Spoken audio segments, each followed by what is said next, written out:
Finalmente, para terminar la segunda y tercera semana del desarrollo, nosotros vamos a observar el desarrollo de las vellosidades coriónicas, ¿no? Entonces, en la segunda semana del desarrollo nosotros habíamos visto que se formaban lo que son las vellosidades coriónicas primarias, exactamente en el día 13 del desarrollo.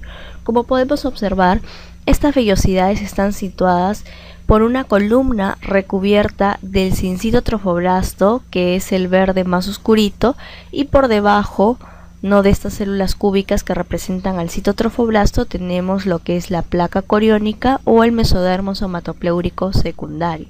Entonces a estas columnas que se están formando a nivel del trofoblasto se denominan las vellosidades coriónicas primarias, ¿no? Y hay que recordarlas. Bueno, entonces, en este periodo de desarrollo de las vellosidades coriónicas, lo que vamos a ver es que de estas vellosidades coriónicas primarias se van a volver secundarias y luego terciarias. ¿Y cómo es que ocurre esto? Las células que están en el mesodermo van a penetrar, ¿no? Las células exactamente del mesodermo extraembrionario van a penetrar, ¿no?, al núcleo de las vellosidades coriónicas primarias y van a crecer hacia lo que es la decidua, es decir, hacia lo que es la zona materna. Y de esta manera van a formarse las vellosidades coriónicas secundarias, ¿no? Ahí hay que hacer una corrección, son las vellosidades coriónicas secundarias. Una vez que penetra el mesénquima se forman las vellosidades coriónicas secundarias. Ya finalizando la tercera semana, las células mesodérmicas del núcleo de la vellosidad empiezan a diferenciarse en vasos sanguíneos para poder formar el sistema capilar velloso. ¿Qué quiere decir esto? Que primero se forman las células de las vellosidades primarias, ¿no? El citotrofoblasto va a ser recubierta por columnas del citotrofoblasto. En las vellosidades secundarias es cuando en estas células del citotrofoblasto aparecen células del mesodermo y las van diferenciando, ¿no? Crecen hacia la decidua. Y con respecto a las vellosidades terciarias, sobre estas células mesodérmicas que han crecido en las células del citotrofoblasto van a aparecer vasos sanguíneos y de esta manera se va a establecer la red, ¿no?, de interconexión del sistema capilar velloso. Entonces, en este momento, la vellosidad, que se denomina vellosidad terciaria, recibe el nombre de vellosidad placentaria definitiva, ¿no? Cuando los capilares ya están en contacto, ¿no?, con el mesodermo de la placa coriónica y el pedículo de fijación. Entonces nosotros podemos observar en la imagen número C que las células del citotrofoblasto han sido reemplazadas por las células mesodérmicas y que estas células mesodérmicas finalmente van a formar capilares sanguíneos, ¿no?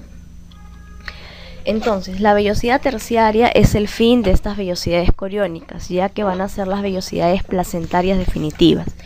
La placenta va a ser un órgano muy importante, como nosotros vamos a ver en otra clase, denominada placenta y membranas fetales, que va a dar lugar a mantener el embarazo, ¿no? Van a formar una serie de hormonas y sobre todo el sistema nutricional del embrión conectado con el sistema materno, ¿no? Esto lo realizan las células trofoblásticas que se han diferenciado en lo que son la placenta.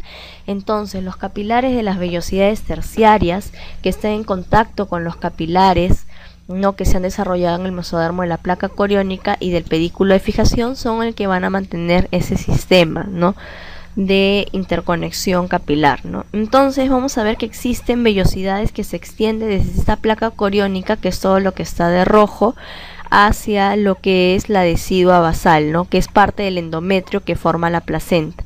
Entonces estos otros tipos de vellosidades, como vamos a verlas acá, que parten desde lo que es la parte fetal hacia la parte materna, que es la decidua, es decir, de la placa coriónica hacia la decidua basal, reciben el nombre de vellosidades de anclaje o vellosidades troncales.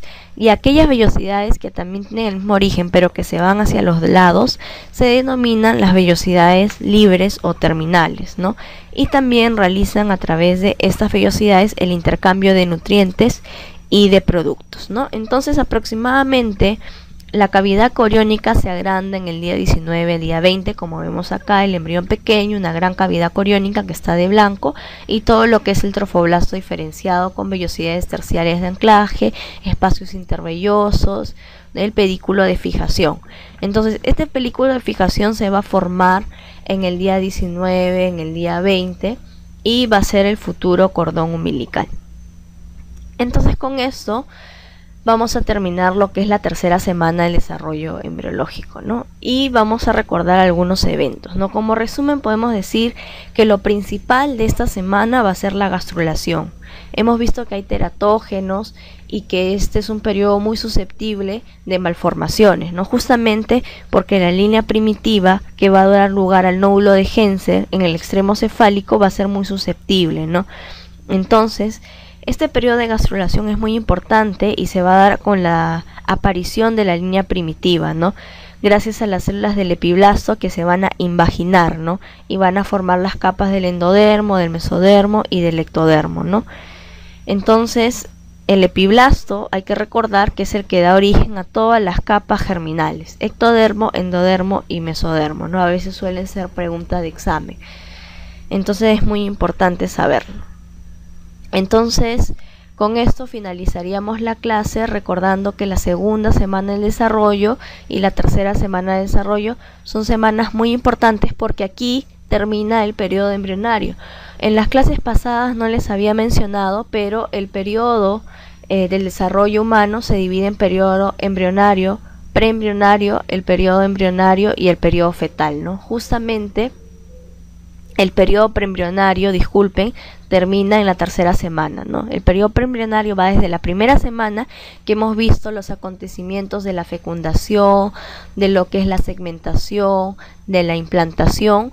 Luego sigue la segunda semana con los eventos de la formación de las vellosidades primarias, con el término de la implantación, de las formaciones de la cavidad amniótica, de la cavidad del saco vitelino, de la cavidad coriónica, y la tercera semana con lo que marca un eje muy importante que es la gastrulación, formación de notocorda, de la neurulación.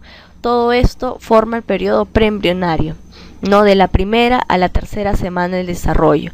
De la tercera a la octava semana del desarrollo se da el periodo embrionario en sí, donde se va a dar la formación de los diferentes tipos de tejidos, como vamos a observar a lo largo de todas las clases, y el periodo fetal, que es desde la novena semana hasta el nacimiento, que puede ser desde las 38 semanas hasta las 40, tomando en cuenta el periodo de la última regla o no.